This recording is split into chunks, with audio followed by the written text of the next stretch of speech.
Oh, we're streaming live on YouTube. That's good to know. I don't want to put any pressure on you, Ray, but we're streaming live on YouTube.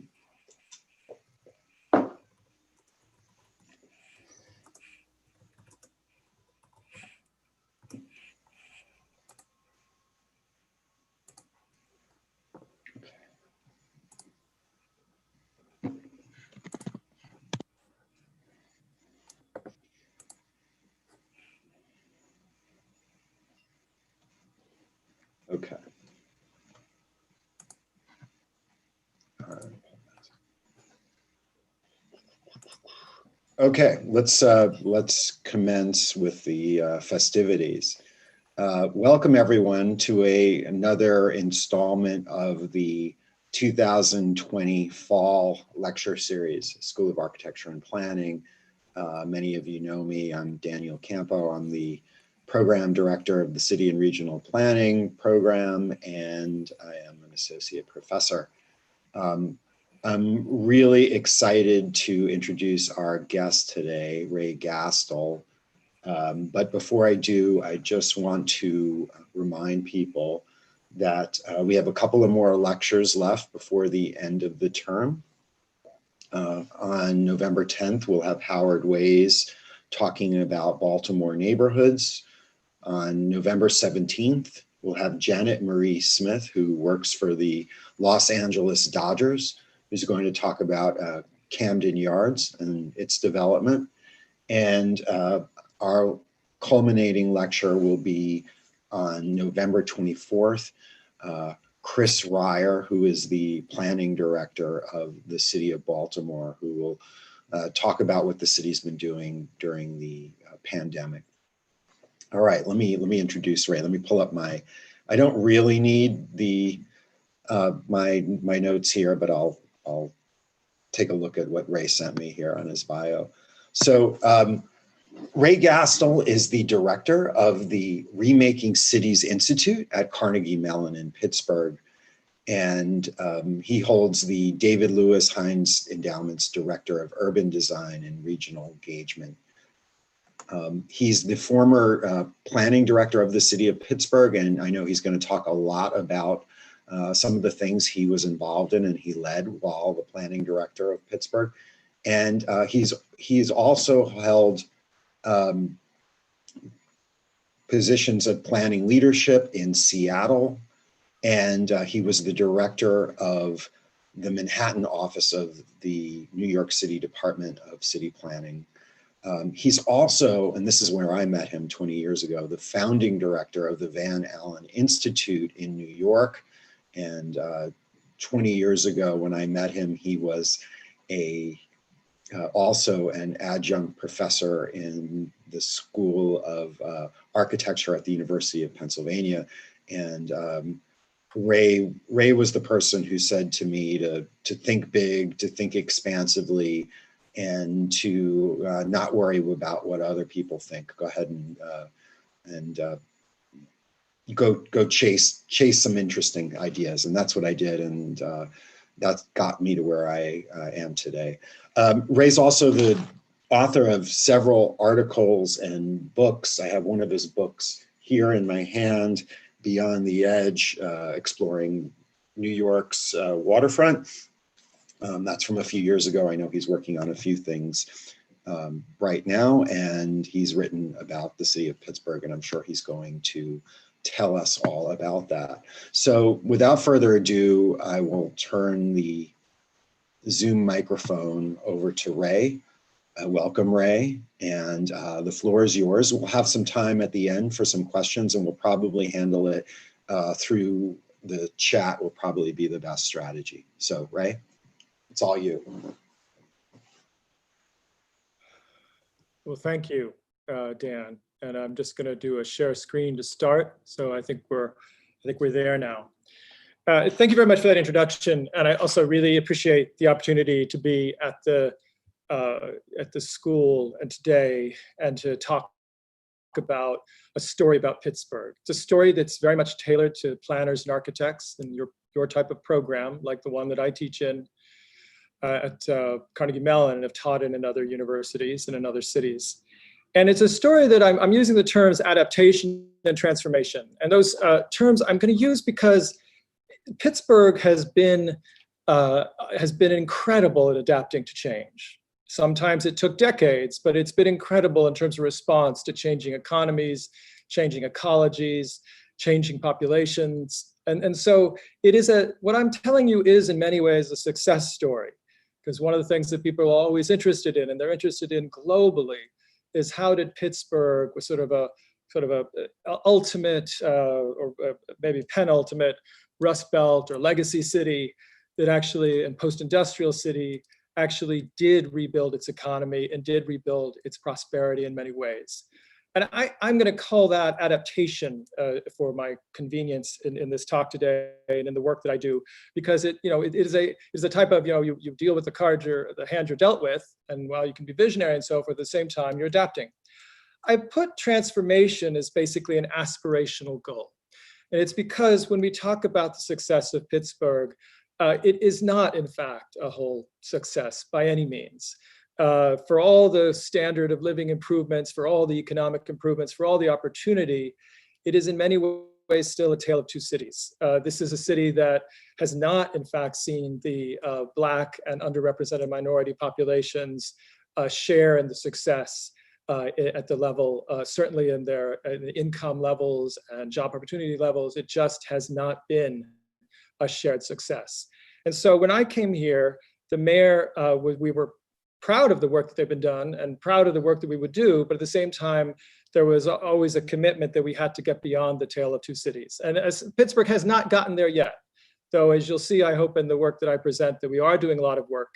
And the other thing I want to do is give some historical perspective that this is not the first time that Pittsburgh has been looking at what can it do that's not just adaptive and kind of reactive, but actually truly transformational. And in fact, in some ways it has done that before. Again, though, it's done it in ways that we're not at the level of inclusion that is what we aim at, and what was even aspirational 100 years ago. So I'm going to show you a few things to demonstrate that. Meanwhile, like any story like this, in 40 minutes, it's going to be too, I can't tell the whole story. So I'm going to take a few strands of it, including a few strands of where I was involved. So let's start. Okay, let's start. All right.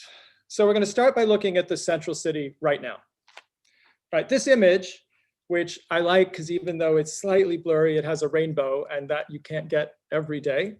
And what you're looking at here, many of you, some of you may know Pittsburgh, but you're seeing one thing that shows you why it's called the city of bridges, which include bridges. And I'm going to make this point throughout, that it was a planning or planning related entity that made those bridges what they are today.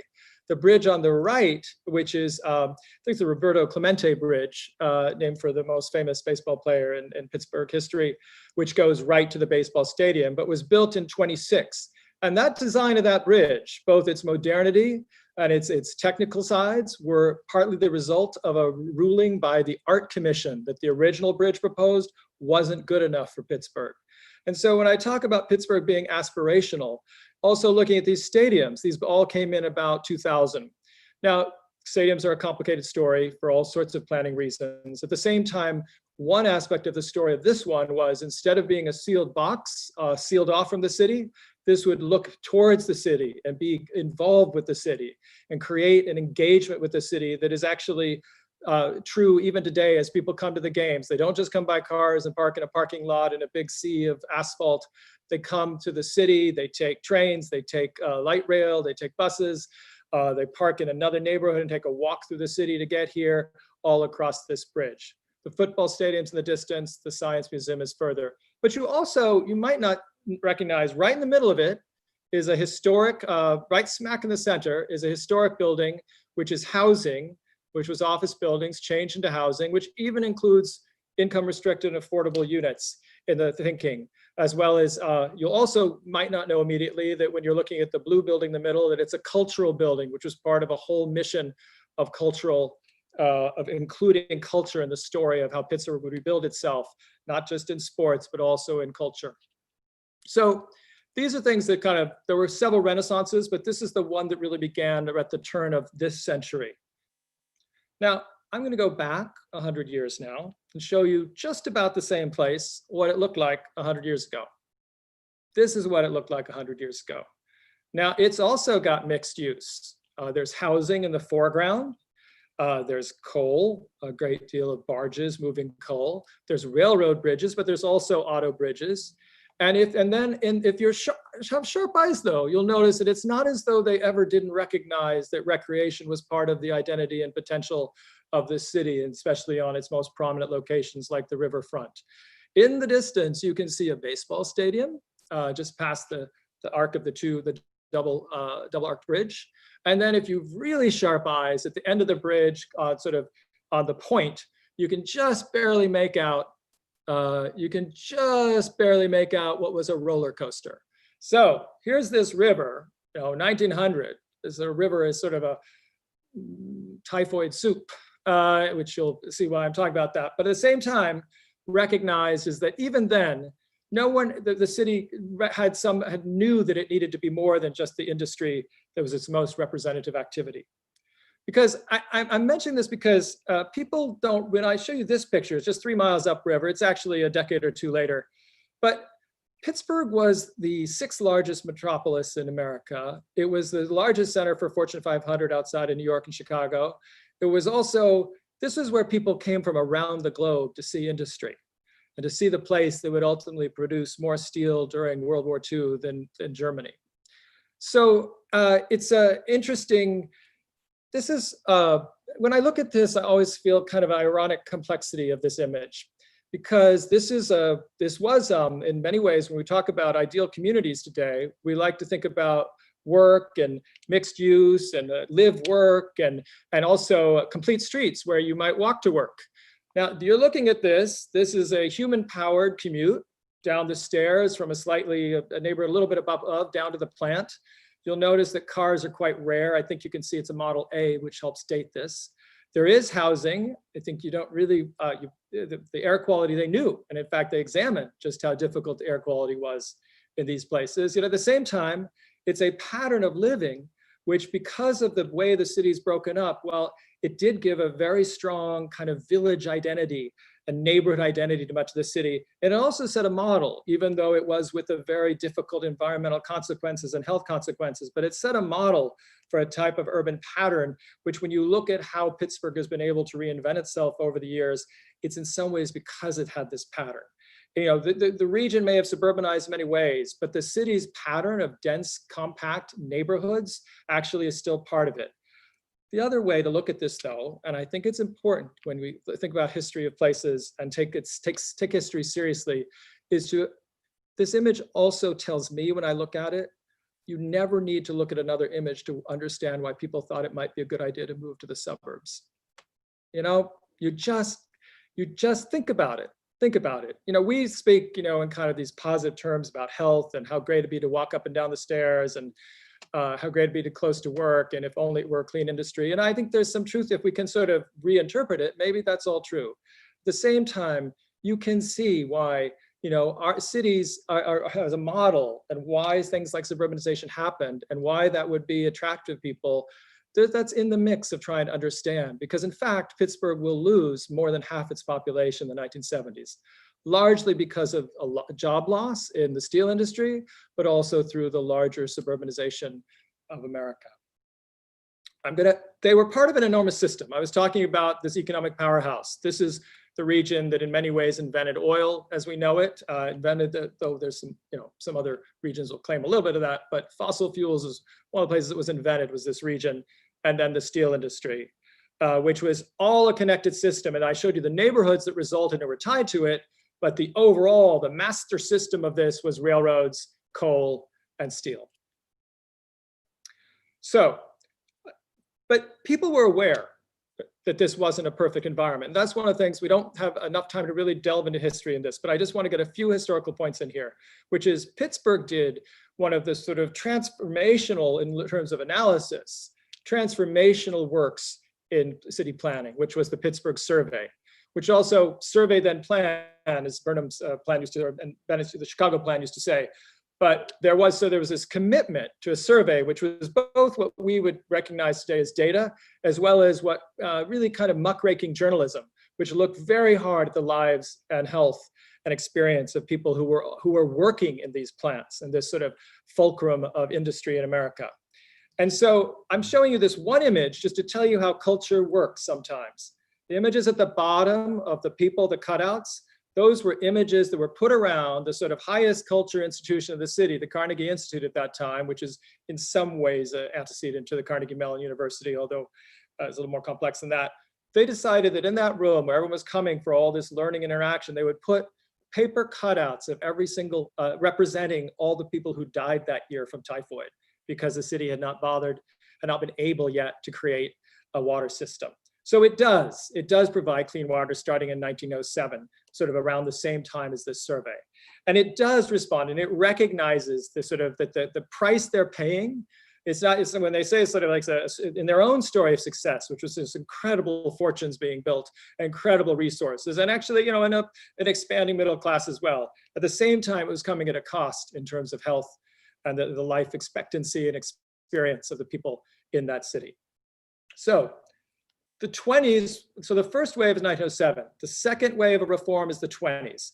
And this is an example of it. Again, we can only give examples here, but this is a map, and I just show this to remind people that notions that it would be healthy to live near a park and that you should connect populations to parks and so forth, including populations of different demographics, it's not as though we haven't been there before. It's like we've been there before. The question is, were we able to act enough in the 1920s? Well, no. Will we be able to act enough now? At the same time, if you don't have this information, and if you don't have the people with planning and to some degree architectural design perspectives on this, you'll never get there. And so this is the dots represent population, and then their adjacency to the parks are in the parks themselves are in the darkest tone, and then around them you'll find it gets the sort of the walk score, a high walk score, a 10-minute walk, or it's 15-minute actually in this, because they were a little more used to walking in that culture than our 10-minute goals today.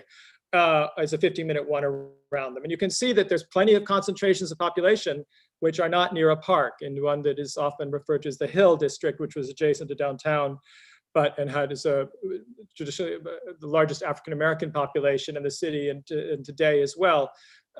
Was not close to a park. And these were some of and so these problems and challenges were recognized then.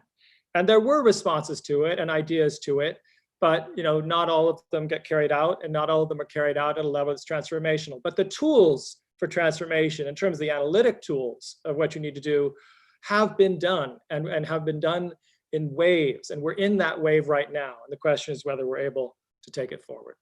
This is just another analysis is so critical. This is public space on the waterfront. It's 1921. They're not looking at it so much for parks, although portions of it downtown they did see as potential for parks. And they were looking at it as sort of how do we take care of the the freight industry, the water freight industry, because we don't want to give it all to the railroads. That was actually looking backwards a little bit and was sort of like trying to hold on to an industry whose time had probably come and gone to some degree. And in fact, today, the legacy of this, these are the places where we have public parks downtown. This is where when the 90s came and the biggest push to have parks on the water and the biggest push for kind of a new zone, sense of open space in the city happened. This document for 23, obviously it had to be reasserted, but just the knowing where the public property was critical. So the public is a huge player in this, even when there's citizens committees that are independent of the city, but the public sector has to be part of this story. And this finally, again, this notion that at the same time as you were primarily an industrial city or an economically driven city, you had to have experience and recreation and so forth. Here we are, it's 38.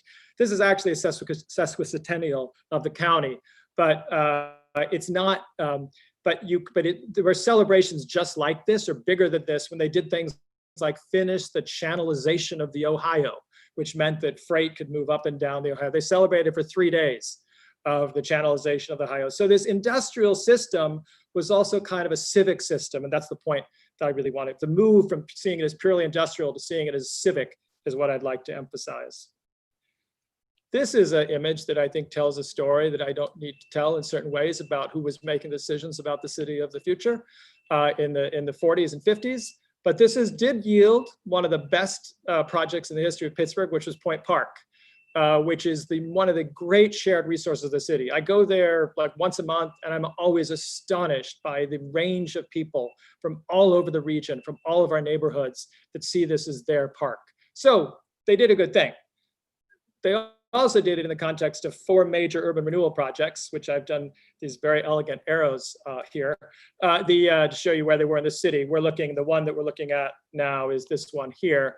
And this is the hill and the 28 acres there that we'll discuss briefly, East Liberty, and then Allegheny Center.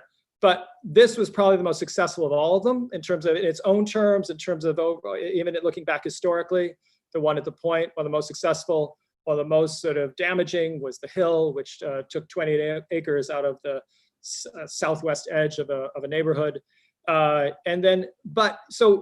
the way they looked at it, if we look back for just 1 second, they really talked when David Lewis, the man whose position my position is named for, and who passed away this year, when David Lewis came to Pittsburgh in the 60s, he would go to meetings and they would say, our vision is to have this beautiful downtown and then highways and islands of excellence in the region. He was appalled. He was like, what, islands of excellence? So you just sort of ignore all the stuff in between? And so he committed his life to the stuff in between, which was some of the stuff that was indeed damaged by urban renewal or damaged simply by the economic decay that would come. But this is what happens in the 70s. This plant closes in 78, Cary Furnace is just outside the city limits. The steel industry loses about 200,000 jobs. More people left Pittsburgh and the Pittsburgh region than left New Orleans after Katrina. You got to give you a sense of how impactful it was. An entire generation or two was sort of left Pittsburgh. There was seen as no opportunity in the city. The population collapses from the high point of 650,000 down to today, it's almost just above 300,000. We are stable now, but for a long time we were declining. And now I'm going to jump historically for just a moment, for one thing, because we have to get to where we need to go, but also to show you this is actually 2013. And I'm going to show you a couple of things because in a longer history, we talk about all these issues. But I mentioned redlining, which is, you probably know, is the practice of identifying neighborhoods where the FHA was not going to get you loans. You could not receive loan. Banks basically said, we're not going to loan you because there's too much multifamily housing. And they also a racial demographic description of like that it wasn't the right place for investment. The results, as have been documented and discussed by so many others, and more and effectively today, are that this resulted in disinvestment in neighborhoods and a lack of opportunity, both an opportunity to participate in what was a national campaign to increase home ownership, but it wasn't a national campaign for everybody to participate in home ownership. And so what you're looking at today, redlining is effectively outlawed by 48, and then truly it's sort of many aspects of it are sort of eliminated by 68 with the Fair Housing Act.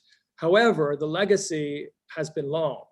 And when you look at today, you look at vacant and distressed parcels in the city of Pittsburgh, you're going to find that that those vacant and distressed parcels are often in areas that I'm not overlaying this with the redlining map, but the redlining map overlays with a lot of the areas that are red here, indicating the vacant distressed parcels, because these were the areas that were simply disinvested in for so long. And we still have to deal with this legacy.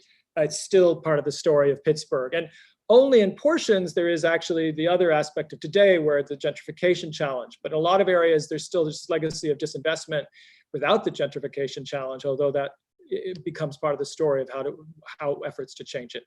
I put this in the same image as open space. Again, there are aspects here which you could look at, which it's actually a slightly complex story. It's not as though every single area that's vacant or distressed properties does not have green space next to it. On the other hand, when you analyze this and go into the detail, you're going to find that many of the vacant distressed areas, they may have green space or open space next to them, but they're not usable parks. They're not connected, and they're not sort of treated at the same level as the sort of the sort of the brightest, the most, the largest and best known parks in the city, which have the highest level of maintenance.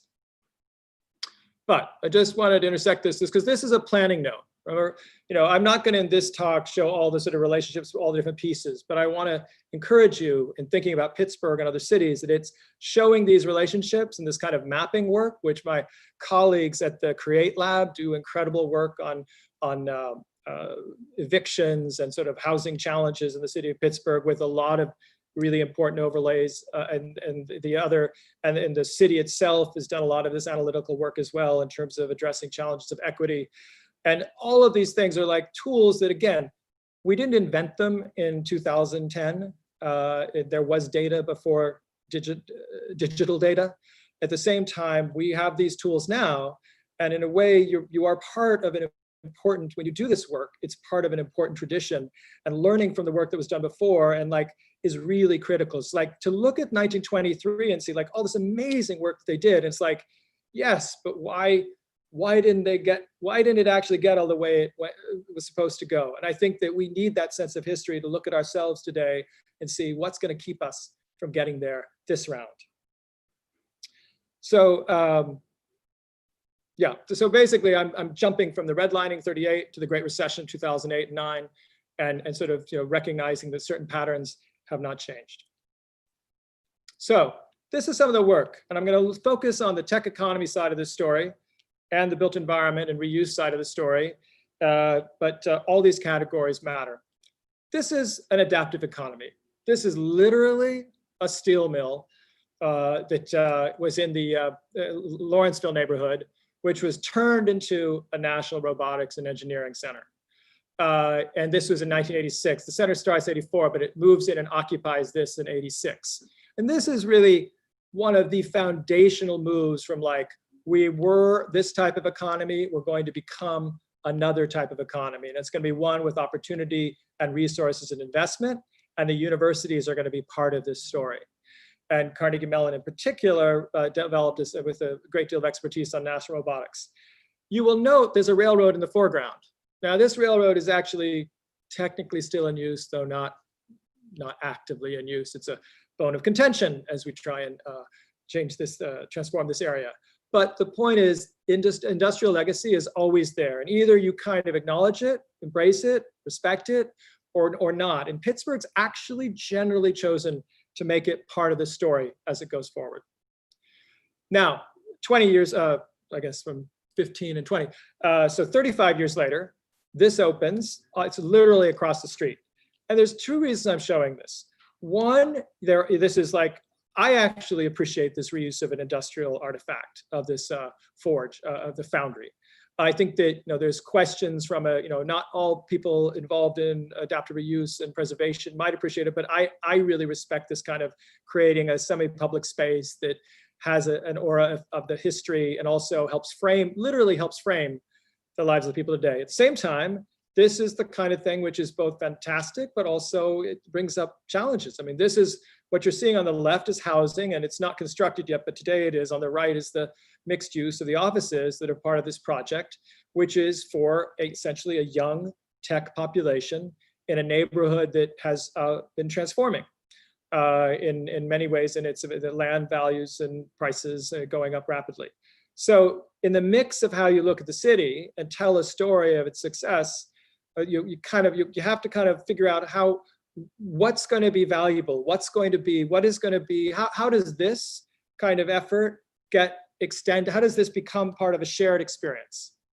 How does it become sort of a shared story? Well, a small way that this is being done is that this is the neighborhood that decided with the city's support to move forward with an inclusionary zoning policy. In number terms and scale terms, the sort of raw data of how many units you'll produce and so forth are not necessarily going to, can't really overcome the larger trend. At the same time, they do make a difference, even on the symbolic level, because that building on the left, which is the apartments, that was built before the inclusionary zoning. Today, they'd have to have at least 10% of the units be affordable in that development. That doesn't change the overall, that does change the overall numbers, although not necessarily significantly. What it does, though, is an important part of the way that the city sees itself and the way that it can tell a story, and to tell it honestly that this new shiny tech economy is going to be something that's shared, not just in terms of tax revenues, which does matter too, but also in terms of there's a place for different people, the place for people of different incomes, just as this neighborhood used to have a place for people of different incomes. Again, these are only with all housing and all affordable housing effort, you're working on increments, and the goal is that the increments will add up to the systemic impact that you're looking for. But this is just an example of a way of looking at it. When you look at this, you kind of embrace it. At the same time, you have to think about what is the longer and broader story that this is part of. So again, amazing story of just technology in the city. And this is a very, and I want to emphasize, this was thought through. This is, people often have impression that things happen organically. They do, and a lot of Pittsburgh's success vis-a-vis this arena is actually because there were professors at CMU who were starting businesses that were so focused on staying in Pittsburgh that on a personal level, that these industries developed here. That's happened actually in a couple of ways, that there was a kind of connection to the city that was profound for people. But ultimately today, it came up to, it's been all this work that really starts in earnest and sort of takes off after 2007 in terms of the autonomous vehicle, which started with these vehicles like the Terragator. But that work is actually, this is one of the important locations for it. It's a test bed for it, a proving ground by the US DOT. And I'll show you why I think this matters in a larger story of Pittsburgh. The Riverfront was planned again and again. This is like a 1989 plan that was looking at it recreationally, but also setting up all the relationships of what were the neighborhoods most adjacent that would be most impacted by Riverfront zoning and Riverfront planning. But then it goes on, and there's like a major effort at the end of '98 of sort of like a civic entity combined with the city that addresses waterfront planning. And all of that leads ultimately, I believe, to the work that I was fortunate to be part of to help lead the Riverfront zoning for the city of Pittsburgh. But I'm putting it in here just to say, these things didn't happen accidentally. And even for those who are great enthusiasts of the market is not what drove this. This was actual hard work of plans and big plans, vision plans, regulatory plans, zoning plans, investment plans to try and say that, look, this resource of these riverfronts, which by 1989, they know that these are no longer really going to be about industry in much of the city, that these are going to be places where a new industry has to be, a new recreation, a new identity. This is a kind of vague photograph, but this is of the Pittsburgh Technology Center, which was a huge steel plant in which then, it still has a railroad there. But it has a waterfront walkway, and it has this sort of tech, a group of tech offices, which now somewhat, they seem a little dated, but in fact, there's a new generation of them that are much more connected and working hard to make it more of an actual place. But it's patience. This is about patient money. This is not about fast money, because this takes a public or semi-public entity like the Urban Redevelopment Authority or the Regional Industrial Development Corporation, and the interaction with the city itself on so many levels to make these kinds of things happen. So closer to today, this is Uber's fleet of Volvos. Uber located, it sort of became one of the test beds for it. There were some difficult moments, but in the end, it was a positive for the city and for Uber because they were part of an incredible cluster of expertise in autonomous vehicles. We worked very hard with the Department of Mobility and Infrastructure to develop guidelines and standards for how AV would happen in the city. And then here is something, a temporary use. When I've mentioned that sort of tech and the new transformation of the city, and I'm talking about one line of the city's change. I can't talk about everything in this talk, but this is an Uber test track, especially important during the kind of year and a half when Uber was no longer allowed to drive on the city streets because of the accident that happened in Arizona, in which an autonomous vehicle had a fatality with a pedestrian. Here, Pittsburgh fortunately never had one of those situations, but at the same time, this was on this major site, a brownfield of like 178 acres, now called Hazelwood Green, was an Uber test track. It was, it's not one's dream use as a city planning director to work through the permitting for an Uber test track, which also isn't even fun because you can't see the vehicles. But that said, as an interim use and one that related to this larger story of tech's role in being kind of how we recaptured this land use and this kind of the industry's role, or the industry R&D's role in the city's economic future, is sort of captured literally here with this test track. It's an interim use. Now, this is the vision for this, which is, and you can see now the relationship downtown is 3 miles away. You can see the towers. In the foreground is a relatively dense area. You can see the Mill 19 building in the center, the long shed there, which was sort of, again, this is just a rendering, but it's a rendering of a plan, which was in fact approved by the city, with smaller blocks and a lot of things that, for lack of a better term, might be called new urbanist. But you will note that it was a big plan, like 4 million, potentially 4 million. There will never be all this development, but still, its capacity is big, because this was the only site in Pittsburgh that had the scale to handle any of this kind of change. And then it's very much tech related, because the industries that one would expect. Because for years, people tried to put distribution here, and it was like, basically, no, we're not going to put distribution here, because this land, we don't want sort of, one job per 5,000 square feet in a warehouse. We want a higher density of jobs. 2, we don't think it's the real value. And 3, we don't want to see this just a place for freight distribution. This neighborhood has had freight distribution, and it had a Coke plant for 100 years. We want this to be a different type of activity. But again, at the heart of this, even though much of it was a brownfield, much was raised. This brownfield does have some historic buildings that are kept, and I'm going to show them because I do think that this is, again, a lot of this is, there is hopefully some sort of embedded energy and greenhouse gas reduction in the overall calculation of a building like this, because I think adaptive reuse is a critical sustainability activity. But it's also about trying to sort of have a connection to the heritage of the site.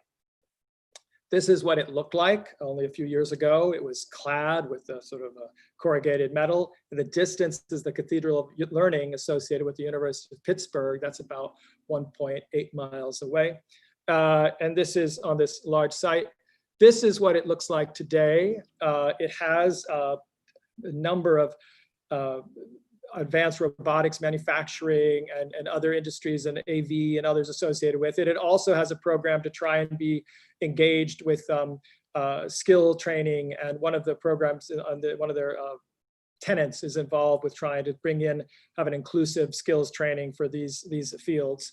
And also there's a program for the park, just like the overall site, that is trying to address some of those issues. But the big question is, even so, is what is it going to be with the neighborhood? Now, there was work, and now I have about 10 minutes to keep going. So maybe I'll give myself 7 minutes. How about, the neighborhood community development. One of the things that I was able to do when I was in city planning is we kind of rebuilt the city planning's capacity to do neighborhood plans and co-create with the communities. And if you've done, actually Hazelwood, which is what you're looking at, does have a plan. Homewood has a plan. Manchester has a plan. Uptown has a plan. And these are, before me, there hadn't been a city plan, a neighborhood plan that was was approved by the Planning Commission for 15 years or so. Because when we said, this is one of the tools, neighborhood planning is not a perfect tool, but it's a lot better than not having a tool when you're talking about, we want to start at the beginning, not just in reaction to one project or one specific event, but how do you make sure that neighborhoods feel that they are going to get a part of this new economy? What are they, how do they co-produce a response to that? Now, maybe it's the adaptive reuse of the school that you're seeing in this picture, which is the Gladstone School. Maybe it's an approach to some of the churches. I mean, Pittsburgh, like the region, has literally hundreds of churches which are in need of some kind of adaptive reuse today. Maybe it's part of a kind of infill housing strategy. There's all sorts of different things, but one way or another, maybe it's part of a mobility strategy. But one way or another, that becomes part of the story and part of so that you have an evaluative framework. When somebody comes in with a new project, you can say, well, the neighborhood plan is actually looking for this. Are you addressing this challenge here of local employment or whatever it might be? And so these are tools that we now have in place and are applying in Pittsburgh. And there's lots more to learn and lots more to do. But let me show you just a couple of things about it, because this is about reframing what success means. Just FYI, this is looking down at that same building in the distance from the hot metal bridge, which is a adaptive reuse of the bridge that used to have iron at 2,300 degrees moving across in torpedo train cars. Now it has bikes and pedestrians and cars. First, we have to tell the whole, this is global framework. I just noticed this is Medellin and the escalator in one of its informal neighborhoods, and which basically, since 2014, the UN, United Nations, has been on a sustainable development guidelines with equity as a foundation. And Pittsburgh is actually, as a city, has embraced the sustainable development guidelines. It's sort of officially said, these are guiding us. The University of CMU has said that. So we're trying to live by that. And we take these sort of global frameworks seriously. I mentioned the neighborhood planning work, and this is just showing a few of the neighborhoods where the work has been done. These are largely Black and underrepresented minority communities of Hazelwood, which is actually more of a mixed community, but Homewood and Manchester, and the work that was done in those. This is the way that the city looks at 90 neighborhoods.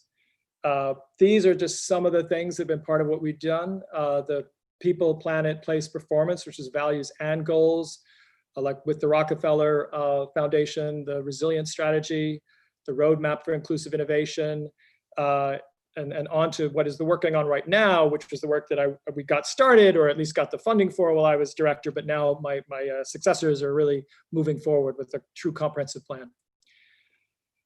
So I'm just going to note that there's a measurement on these. There's goals and measurement. And so I'll mention the equity indicators. This was working actually with CCNY. The city of Pittsburgh developed a kind of did an analysis that said, what are the greatest inequities in the city? And like, what are the things we can measure? Between gender, between income, but largely between Black and white populations. Pittsburgh is about 25% African American, just so you have a frame of reference for the city. And so these are among the equity indicators, which I sort of pointed out the ones that are kind of, the home loan denials are sadly not surprising. That's a low, 100 is a good score, 36 is a bad score. That means there's a great deal of inequity. Interestingly, commute time inequitable, but not the same level, and walkability actually a high score. And the reason that's because actually a lot of our communities of color are places where people are actually that traditional format, that traditional shape of compact communities is still there. It may be a little not at the level it was 50 years ago, but it's still there. So that even if people aren't doing that much walking, the point is that the structure is there. And it goes on through engagement, various other things.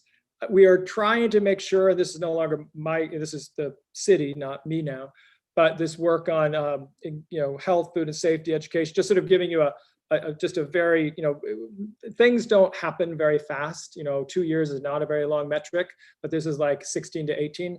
But the goal here is to really keep measuring it all the way through 2030, and then we'll know whether we've really gotten somewhere. Some of the priorities for the city's planning efforts include affordable housing, which I was part of, and which I'm just going to, these are all driven in part, but largely by equity challenges. Zoning, there's some ways we did not take on the single family zoning question. Happy to answer questions about that, and that's doing some work on it now, but that was not, in part because Pittsburgh does not have a population pressure of growing population at this time. Performance, some of the ways that we did this work with the eco-districts model, how we've continued to believe no model is perfect, but you got to pick a path. And one of the paths that we picked as an important one for us was using an eco-district model, which we felt was a really sustainable approach. So in this transformation that as I say, I think we're trying to go from adaptation to transformation. I just note the following. One is I think you need a regional perspective. I haven't talked about that much today, but that is part of my work every day. And that's because this region, there's actually, when you get outside of Pittsburgh, yes, there's a sort of eds and meds economy. Yes, there's some new technology economy, but there's also both actual really decayed economies with very little opportunity. And then there's a pretty strong fossil fuel economy that isn't gone yet. Southwest Pennsylvania is the second largest deposit of natural gas in the world. And so in those areas, it's like if you go sort of west of Pittsburgh, you move into areas where that fossil fuel economy and the related industries are the drivers of their economy, not eds and meds, not new tech, not Uber, not all those kinds of companies. So it gives you pause. That doesn't mean you have to embrace that, but at the same time, if you have a regional perspective, you have to look at it in a complex way. Second, that there's, as I always sort of one of my taglines is learn from where you live.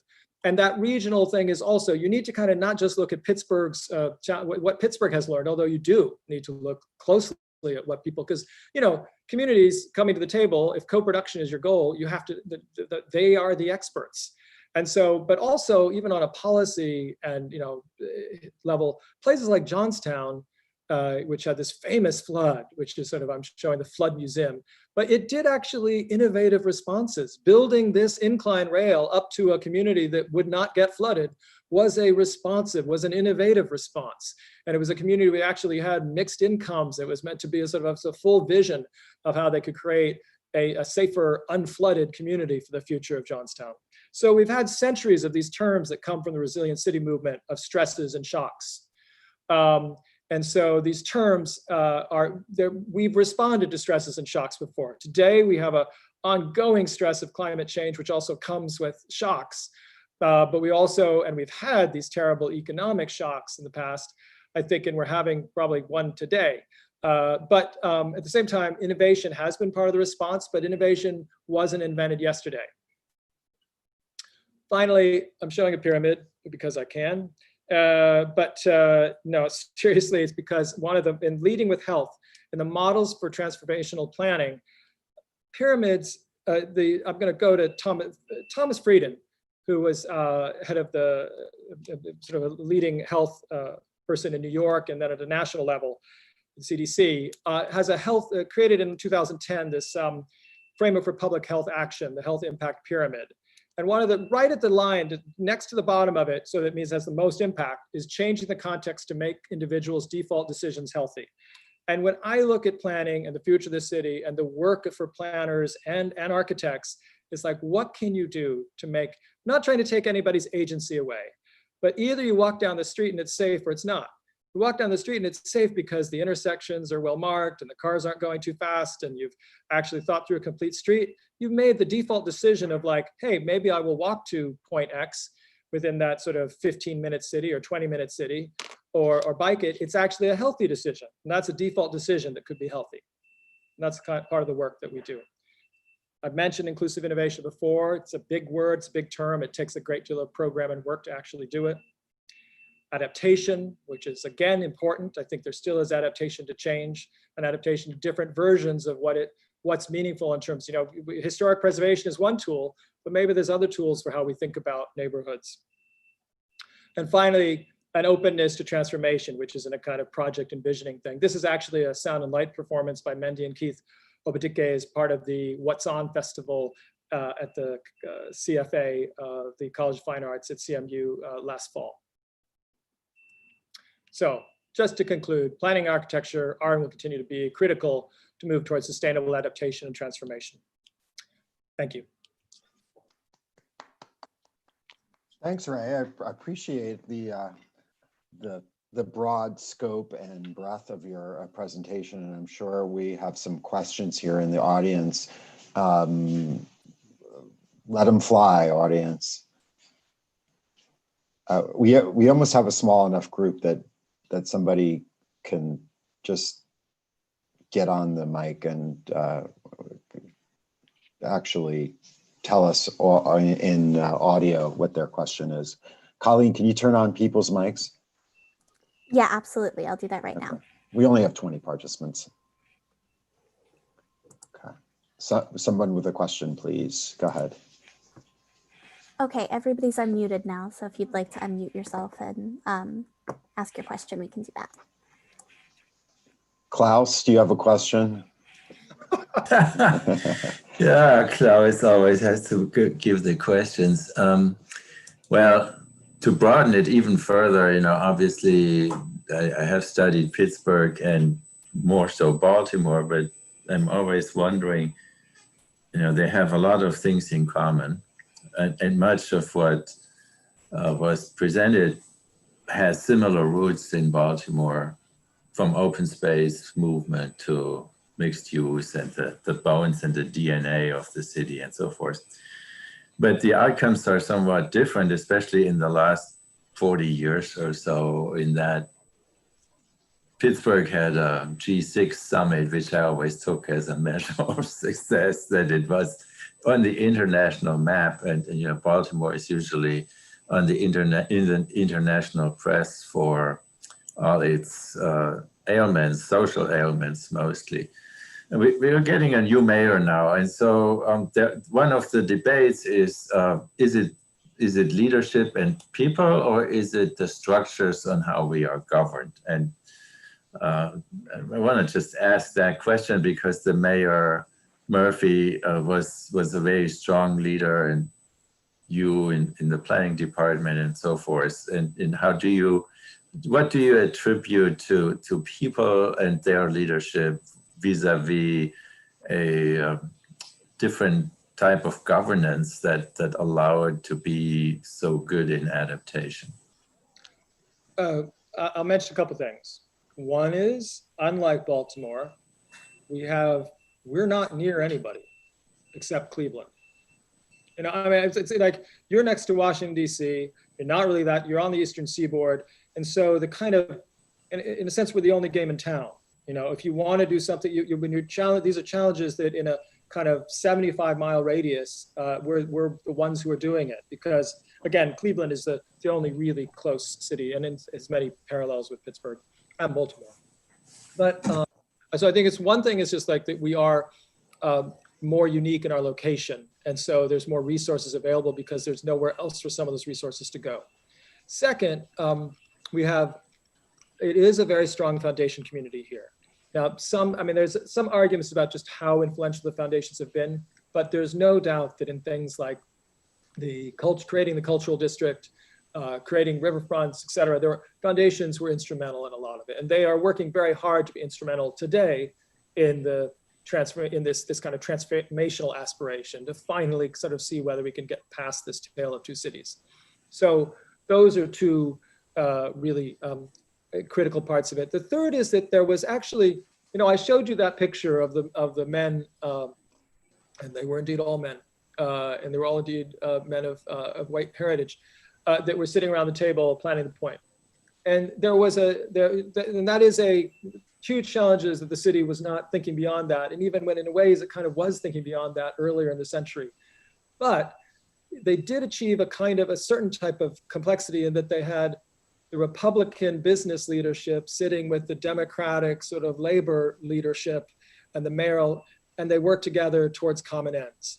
And that was a type of nonpartisan work, which could and should have been more inclusive. At the same time, it did have people at very different ends of power in the city working together for common ends. And so those three things were really, if you look at it, the sort of foundations themselves, the commonality of purpose, because the industry, the private sector knew it had to change, which would that it kind of had quite the same perspective today. But the private sector knew it had to change, and it was able in the system to sort of recognize and reach across the aisle, so to speak, to get things done like Point Park, which could not have been done without that truly a unified leadership model. There's a couple of things. And then I think we're just lucky in our particular concatenation of eds and meds that, we just happened to have been at the right moment in the right place with the right researchers and with university leadership that was, CMU was very open-minded about the kind of technology transfer issues. And the city, and then there were regional entities that were very open-minded about the transformation of former industrial sites. So all those things really mattered in the Pittsburgh model. And, we like to think in the politically, we always had a kind of healthy political culture, and neighborhoods always had a voice in the mix. And I hope that's true. And I think that, but that's something that's going to take historians to look through the last 30 years to really understand. Another Hi. question. Hi, this is Rick Rybeck in Washington, D.C. Thanks for a great presentation. Pittsburgh is a fascinating place, and you provided some wonderful information. Following up on Klaus's comments about the difference between Pittsburgh and Baltimore, there was a study done in the mid to late 90s looking at, I think, 15 or 16 Rust Belt cities. And Pittsburgh was a real outlier in terms of its ability to make this transformation from an industrial to a more service-based economy. And one of the things that they found was unique about Pittsburgh that played a role was its unique property tax system. Pittsburgh, back in 1913, started taxing buildings at a much lower rate than land. And as a result, this had two impacts. The lower tax rate on buildings made buildings cheaper to construct, improve, and maintain. Of course, that's good for business and for residents. But what's interesting is the higher rate on land actually helped make land cheaper and more affordable because it took the profit out of land speculation, which is sort of a parasitic activity. And in many cities, when a factory closes down, the factory gets shuttered and the assessor says, oh, it's not worth that much anymore. And the tax rate becomes very low. And the owner of the factory just lets it sit and wait. And they wait for urban renewal or some federal program, which may never come, to sort of revitalize the place. In Pittsburgh, when the factory closed down, yeah, the factory wasn't worth as much, but the land value was still high and the taxes were still high. And that high tax on downtown land really motivated the owners to repurpose their sites for new activity. And so just wondering if this resonates with you at all in terms of Pittsburgh's success. It absolutely does. And I think it historically is definitely true. I think other things that were really important were when Tom Murphy was mayor, I believe was when it's Act 2. It's the one that basically allowed brownfields to be redeveloped that the Pennsylvania legislature passed, and that we got into this mode where you didn't take enormous risks when you redeveloped a property. That was one of the things that allowed the waterfront work to go forward. But no, I mean, the reason it's hard for me a little bit, Rick, is that most of my meetings with NIOP and other industry players were about how unbelievably expensive it was to build in Pittsburgh, and how they were here because it was cheap. Pittsburgh was cheap, and why weren't you keeping Pittsburgh cheap? So I had a kind of different message to me, but it is interesting, because it is true. We've been finding that, sadly, the redevelopment of property on a kind of lot basis, on a parcel basis in a residential neighborhood, the fact is our really old infrastructure means that just to get your hookups and so forth makes our land value, and especially in an area that has become attractive to people, it's just crazy land value. And then where people are trying to build affordable units, or affordable houses, and the affordable house is a $300,000 expenditure, or $325,000, which is then subsidized, so it can be sold to a 80% AMI or a little less than that for 180, right? Which they can, the loans work. But still, our build costs are high. But again, I think you're right. The pressure for people to not just sit around and wait forever. I mean, there's a lot of places that have sat empty for a long time in Pittsburgh, but those tend to be churches, not commercial properties. Churches and other ones that are community buildings that kind of don't fit into the commercial model. But yeah, I think that's absolutely true. And I think that there was mayoral leadership. There was a URA, well, it made mistakes, plenty of mistakes along the way. Urban Redevelopment Authority had a significant leadership role. Again, they were all work together. But you're absolutely right about that. And I'm going to research that to look back at that story to understand it better, because I think I was just on a panel that was about historic preservation. and which this great Rachel Weber, who's a scholar working on Chicago, and so many things about what happens with preservation and what happens with new markets for commercial markets and so forth, and what gets defined as Class A are all driven by specific tax policies and structures, which, that economic impact on the stuff that's kind of below the political consciousness and below kind of community consciousness that impacts so much of what does or doesn't happen is something we and people that are in the programs that are here need to understand. Maybe we have time for one or two more questions. We're at 1 o'clock, but if somebody else has another question, we can field it if you want to stick around for it. I'm good to go. Ray, I know you want to go, but hi, this is Archana from Landscape Architecture Program. And I was just wondering, since this climate readiness is a national conversation, I was wondering how is it influencing adaptation in Pittsburgh? Well, a lot of different ways, and my colleagues from city planning, we had this sort of resilience unit in the city in planning, and we also, our chief resilience officer, and that resilience plan, you'll find a lot of it, of the goals, but also the strategies are in the resilience plan for the city, and also in the 1PGH prospectus of like trying to turn those plans into bigger programs.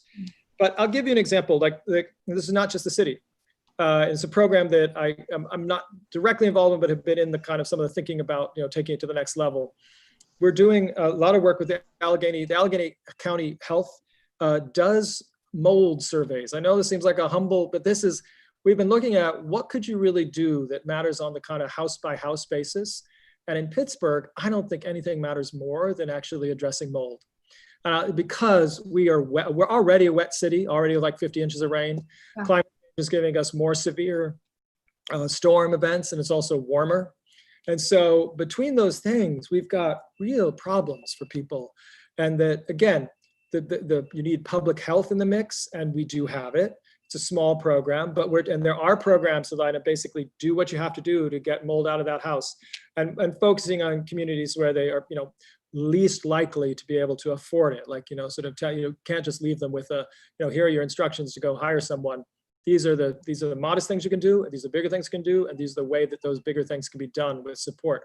The city is trying to take that further. Again, it's not a very, it's a kind of humble in a way, but it's the type of humble thing if you're really serious about reducing asthma rates and increasing childhood health in a slow moving crisis of increased humidity and increased heat. I think it really matters. And the city and the county and the foundations and the community organizations are all kind of working on that together. And with the Green Building Alliance and Hazelwood Initiative and others, they're all working on this, and they'll do more. The other thing is that I really love, which I'm not, I am not the driver of this, but I love it, is that there's with Kresge Foundation support, they are developing a curriculum in Homewood, a neighborhood that's had a lot of planning. It does have a neighborhood plan already, but they're developing a curriculum for sustainability for adults that would actually also be paid for participation in this curriculum, so that they can become, true, that asymmetrical knowledge and that kind of, that are so many problems when you talk about sustainability and climate change, because it is about the climate change and sustainability as part of this, so that you bring them in so that when there are projects or when there is a comprehensive plan, you've got this incredible cohort of people that have been brought in to be, really co-producers of a climate action plan. Thank you. I said I was good to go, not I have to go. Sure, right. And thank you. I have follow-up questions, but I will email. Okay. Yeah. Are there any other questions? If anyone has a question, now is the time, because we will, if there's no questions, we'll call it an afternoon. But Ray's nice enough to stick around for just another minute or so if anyone would like to ask a question. Archana, there's plenty of, I didn't focus on landscape architecture related stuff, but there's plenty that is landscape architecture related. I sort of went because it's on the top of my brain is this mold issue, but there's a lot of related stormwater management and so many things that are more that are part of the resilience plan. Right, that's good to hear, and about streams and yeah, we will be. I'll send you an email. Thank you.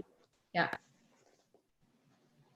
Okay, I think we have one more question, and I'm not sure if she can use her microphone. You could give it a shot again, Laura. Okay, all right, she's she's typing it out, or has typed it out. Ray, what's your tips on increasing regionalism? Regionalism is a tremendous issue in the Baltimore area, and it doesn't. My own take is that it doesn't have regional cohesiveness is a kind of dicey proposition in any American region, but this region in particular, for a lot of historic and complex reasons, the pieces don't fit together, and the county, Baltimore County and Baltimore City, two separate entities, they don't always play nice, and neither do the other outlying counties. And what kind of tips can you offer for building a kind of regional cohesiveness? Well, I'm gonna say one which may seem a little odd, but it's like it's all right to find themselves partly negatively by what they're not, because when you're trying to define a regional identity, sometimes it really is about what you're not part of as well as what you're part of, because you're trying to figure out where is your economic center or economic connection, or what is your polycentric identity, and how to really grapple with that. But secondly, there's a couple of things. One is, in planning terms, the US has only one foundational regional planning strategy, which is the Southwest Pennsylvania Commission, or our MPOs, right? It's transportation is the only place where people know it has to be regional, and there's a lot of money associated with it. Counties play that role in terms of health and social services and a lot of other things as well, but it's really, often those regional entities are underpowered. But if I were anywhere I would look at those things and see, is there an opportunity for those to grow and strengthen, and for them to take on a bigger role? They can, like the one in Seattle, the Puget Sound region, is vast and influential, but and it's sort of empowered by the state and the region to have that role.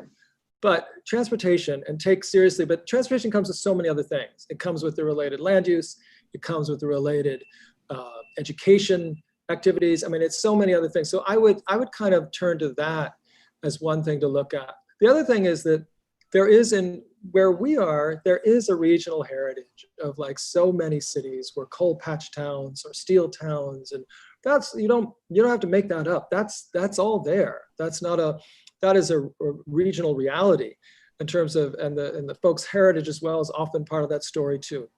And so I think the question is, how do you connect with those communities? I have friends that are working with a lot of them. Sometimes they work with kind of like getting a cluster of them together, kind of a sub-region. And that really, because that sub-region has a very specific memory and current reality of a regional identity. And so sometimes it's by breaking it down a little bit more, not just one municipality, but to sort of get like the 5 municipalities along a stretch of the Mon River. Rivers are a natural system for us. They're doing it now. I have colleagues that have been working really close on the ecodistrict work in 3 river towns on the Allegheny. There's a lot of thoughts about trying to pull together work on the Monongahela. There's been some work, but there needs to be more. And so I think that's another way, looking at subregions. The Ohio, I'm working on Route 65, which is the corridor that runs along the Ohio on the north side of the river, and a couple of projects that are funded now that we're going to be moving forward on.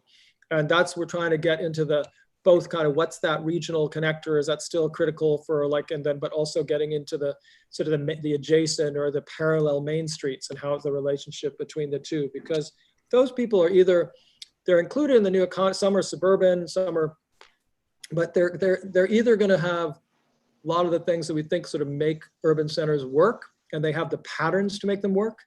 But at the same time, they're supported in that or not. And so we're trying to see how to get there. Okay, great. Thanks, Ray.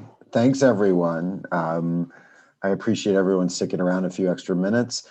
And that's a wrap. Let's give Ray a round of applause, a virtual round, or not so virtual round of applause. Thank you. And I look forward to seeing everybody in 2 weeks for Howard Ways. Bye. Opportunity. Bye. Ray,